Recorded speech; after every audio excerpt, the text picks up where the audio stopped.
पृथ्वी से कुछ लोग रिसर्च के लिए दूसरे ग्रह पर जाते हैं। वहां पहुंचने के बाद वे उस ग्रह के लोगों का रूप लेकर जंगल में रिसर्च करने निकलते हैं।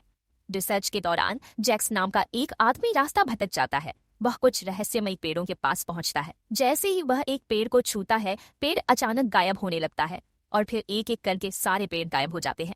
अचानक कुछ ही दूरी पर एक विशाल जानवर दिखाई देता है। वह जैक्स पर हमला करने के लिए बढ़ता है, लेकिन तभी रुक जाता है क्योंकि तभी उसके पीछे एक और भी बड़ा जानवर होता है।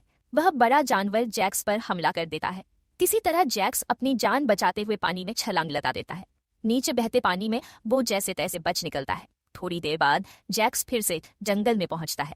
उसे वहां एक लड़की दिखाई देती है जो पहले उसे मारने वाली होती है, लेकिन तभी एक पवित्र आत्मा आकर उसके तीर पर बैठ जाती है और वह जैक्स को नहीं मारती। अब जंगल में रात हो चुकी होती है। अंधेरे में जंगली कुत्तों का झुंड जैक्स पर हमला करता है।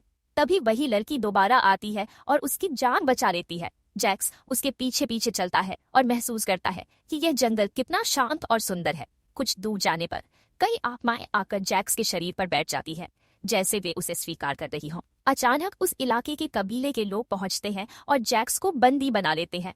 वे उसे अपने सरदार के सामने पेश करते हैं। सरदार की पत्नी उसके खून का स्वाद लेकर समझ जाती है कि जैक्स इस जगह का नहीं है। जैक्स कहता है कि वह उनके रिवाज और तौर तरीके सीखना चाहता है। सरदार की पत्नी फैसला करती है कि जैक्स को वही सिखाएगी। रात बीत जाती है। सुबह जब जैक्स की आंख खुलती है तो उसे सबसे पहले घुड़सवारी सीखनी होती है, लेकिन कुछ ही देर में उसे महसूस होता है कि वह इसके लिए बना ही नहीं है।